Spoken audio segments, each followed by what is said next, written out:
जाने तो मन्ना तो जुनू मेरा किस नंबर 10 अनुशे खान। वीडियो में आगे बढ़ने से पहले आप सभी से रिक्वेस्ट है, प्लीज़ चैनल को ज़रूर सब्सक्राइब करें और वीडियो को लाइक भी ज़रूर करें ताकि हर नई आने वाली वीडियोस आप तक पहुंच सकें। सिद्धांत अरीसे का मोबाइल पकड़ते ही इस पर असफर के नाम से सेव चैट को खोलने के साथ साथ मुसलसल अरीसे को घूर भी रहा था। सिद्धांत ने जैसे ही चैट खोली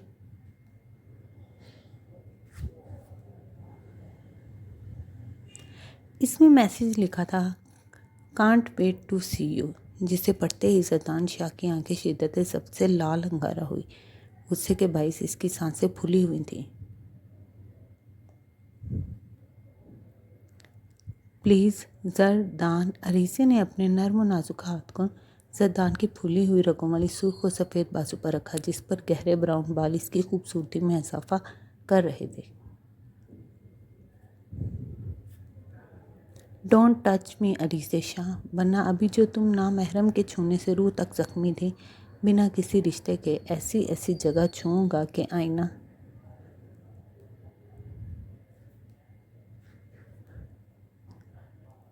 आईने में खुद को देख नहीं पाओगे। जरदान इस कदर रोबो जलाल से चिल्लाया कि अरीसे कांपती हुई नहीं में सर हिलाती बेड के किनारे बैठ गई। इसे ऐसा लग रहा था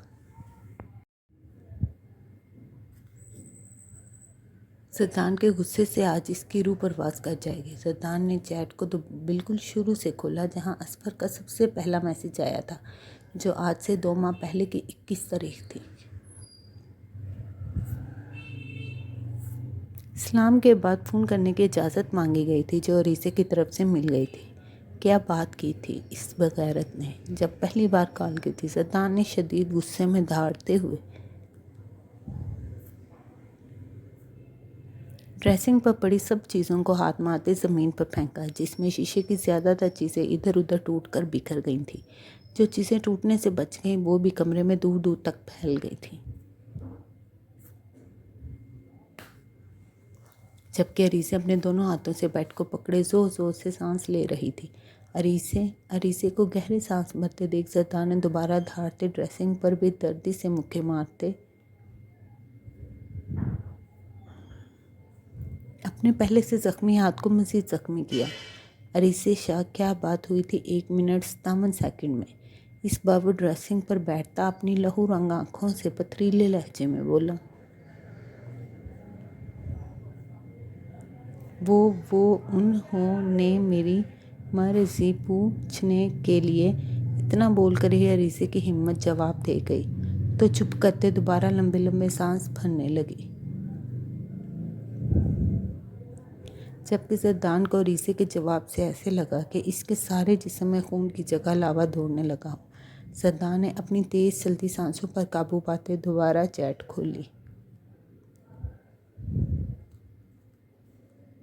जिसमें असफर 1 हफ्ते बाद अरीसे को रिश्ता पक्का होने पर कंग्रेचुलेशन बोल रहा था, जिस पर अरीसे ने भी से थैंक्स से जवाब दिया।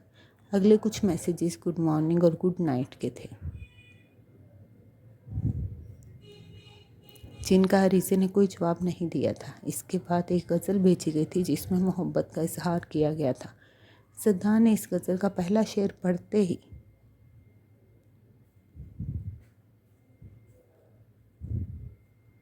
मोबाइल पूरी कुव्वत से सामने दीवार पर मारते टुकड़े टुकड़े कर दिया। अरीसे ने मोबाइल के दीवार से टकराने की आवाज़ पर अपने मुंह पर हाथ रखकर अपनी चीख को रोकते सहमे हुए टिप टप गिरते आंसुओं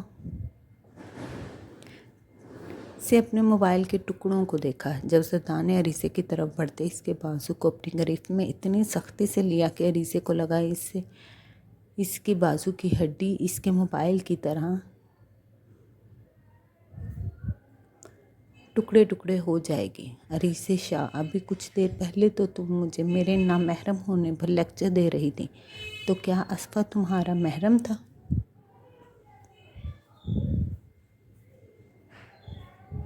जो ऐसी गुफ्तगू कर रहा था तुमसे? सिद्धांत शाह ने गले के बल चिल्लाते हुए अरीसे को झंझोड़ते हुए बेड पर इतनी ज़ोर से फेंका कि अरीसे को कमर में ज़बरदस्त तकलीफ महसूस हुई।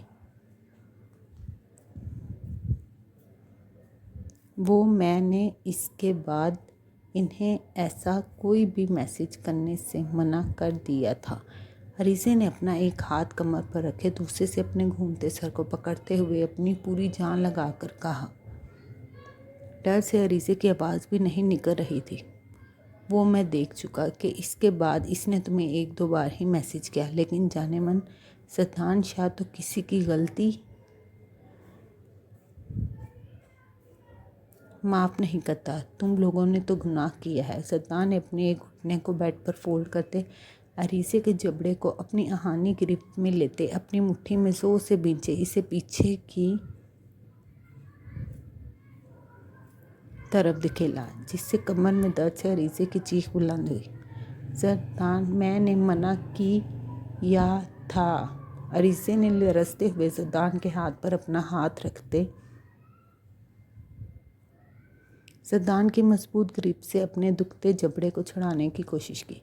इसीलिए मेरी जान, तुम अब तक मेरे सामने जिंदा बैठी हो। अगर तुमने मना ना किया होता तो अब तक मैं तुम्हें इसी कमरे में जिंदा गाड़ चुका होता। सद्दान ने अपना मुंह बिल्कुल अरीसे के पास ले जाते इसके जबड़े को छोड़ते इसके आंसू अपने होंठों से चुने। पल ई जरदान अरीसे ने सद्दान की इतनी नज़दीकी और बेबाकी पर लरसते हुए इसके सीने पर कांपते हाथ रखे इसे रोकने की कोशिश की। तुम्हारे पास सिर्फ कल का दिन है। परसों का दिन ढलते तुम अरीसे फरहान शाह से अरीसे जरदान शाह बन चुकी होगी। इसके बाद तुम्हें तुम्हारे किए गए गुनाहों की सज़ा सूद समेत वापस करूँगा। सद्दान ने अपने माथे को अरीसे के माथे से टिकाए गर्म सांसें इसके मुंह पर छोड़ते इसकी तीखी नाक को अपने दांतों में लेते इस पर जोर से दांत गाड़े, जबकि सद्दान की इस हरकत पर अरीसे को सांस लेने में इंतहा की मुश्किल हुई और वो लड़खड़ाते हुए बेड पर झूल गई। अरीसे अरीसे सद्दान ने बेड पर बेहिस्सो हरकत पड़े अरीसे के गाल थपके चलाकर उसे होश दिलाने की कोशिश की। थपकते, लेकिन अरीसे की पोजीशन में ज़रा सा फ़र्क न पड़ते देख अब सही मायनों में सद्दान शाह को अपनी सांसें अटकती हुई महसूस हुई। 2 मिनट में अरीसे के कमरे में आओ। सद्दान ने जेब से अपना मोबाइल निकालते हुए दिव्या को कॉल करते मोबाइल को अपने कंधे और कान के दरमियान फंसाया और खुद अरीसे के ठंडे हाथों को अपने गर्म हाथों में लेते रगड़ने लगा।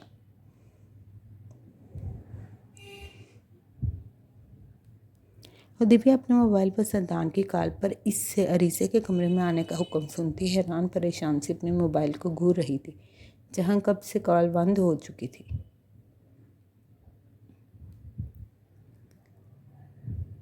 कुछ सेकंड बाद होश में आते वो फ़ौरन अपने कमरे से निकलती अरीसे के कमरे की तरफ बढ़ी।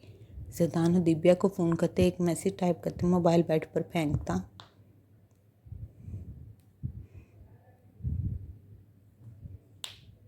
अरीसे के सर को अपनी गोद में रखते पास पड़े पानी के जग से कुछ कतरे अपनी उंगलियों में लेते इसके मुंह पर गिराने लगा कि शायद इसे ऐसे होश आ जाए, लेकिन अरीसे के जिस्म में ज़रा सी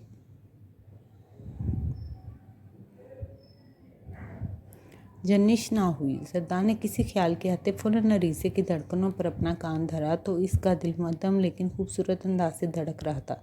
सद्दान बेखुदी में इसकी धड़कनों को सुनने लगा। जब कुछ मिनट्स बाद ही बाहर होने वाली दस्तक ने इसे इस मधुर नज़ारे से बाहर निकलने पर मजबूर कर दिया। सद्दान ने अरीसे का सर तकिए पर रखते इस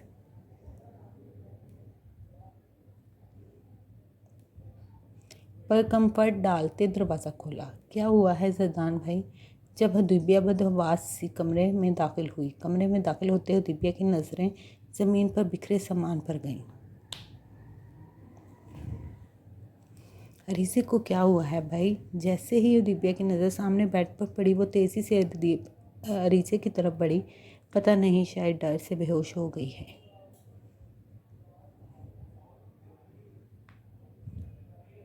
सद्दान दरवाज़ा बंद करने के लिए जैसे ही आगे बढ़ा सामने ही अरहम खड़ा था।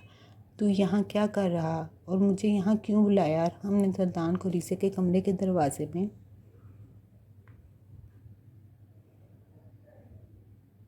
खड़ा देख तीखे लहजे से इस्तफसार किया, लेकिन जैसे ही नज़र ज़रदान से होती बेड पर बेहोश पड़ी अरीज़े पर पड़ी, वो भी फ़ौरन बेड की तरफ बढ़ा जहाँ दीपिया अरीज़े के मुंह पर पानी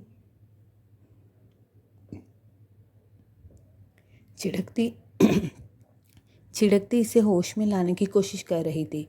क्या किया है तूने बेवकूफ़ इंसान, अरहम ने ज़रदान की तरफ बढ़ते कहा, जो दरवाज़ा बंद करता अरीज़े के बेड की तरफ बढ़ रहा था।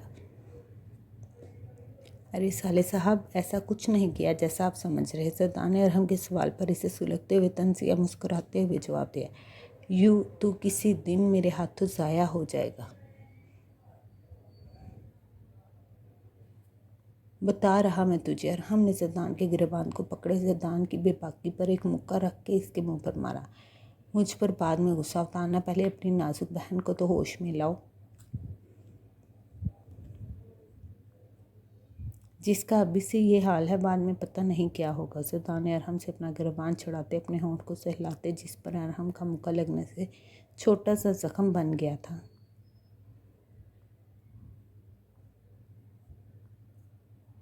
दोबारा से बेबाकी दिखाई, जबकि अरहम ज़रदान की फजूल बातों पर इसे घूरता दीपिया की तरफ बढ़ा, जो अब अरीज़े की हालत देखते रोने लगी थी। हेलो भाभी, आप प्लीज़ अरीज़े के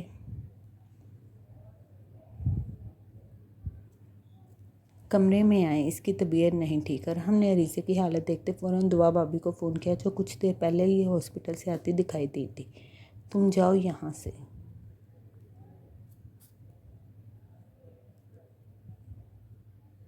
अरहम ने ज़रदान को बाजू से पकड़े दरवाजे की तरफ धकेला। क्यों? मैं क्यों जाऊँ? ज़रदान ने गुस्से से अरहम के बाजू को झटका। ज़रदान, अभी सब घर वाले यहाँ आ जाएं।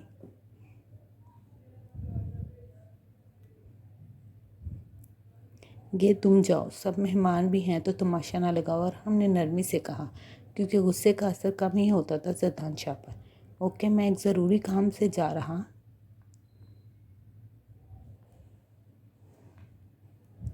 मुझे फ़ोन पर बता देना अपनी बहन की तबीयत। ज़रदान अरहम को दोबारा टीस करता कमरे से निकल गया।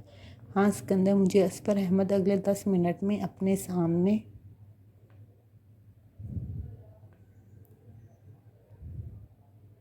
चाहिए, मैं आ रहा। ज़रदान ने अपने कमरे में आते ही शावर लेकर ब्लैक पैंट और ब्लैक ही टी शर्ट पहनते बाहर निकला और ड्रेसिंग रूम से अपनी लेदर की ब्लैक जैकेट पहने कबर्ड के लॉकर की तरफ बढ़ा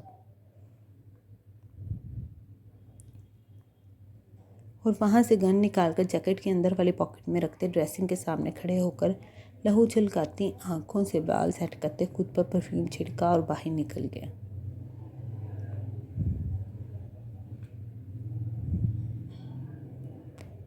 सादा से हुलिये में भी वो किसी रियासत का शहजादा महसूस हो रहा था। लाउंज से गुजरते सब मेहमान लड़कियां इसे हसरत भरी निगाहों से देख रही थी, जबकि ज़रदान की आंखों में छाई सुर्खी बता रही थी कि वो आज कुछ ना कुछ ऐसा करेगा जिससे शाह हवेली के दरो दीवार हिल कर रह जाएगी। जारी है। तो कैसी लगी आज की एपिसोड? अगर पसंद आई है तो प्लीज़ वीडियो को लाइक करें और चैनल को सब्सक्राइब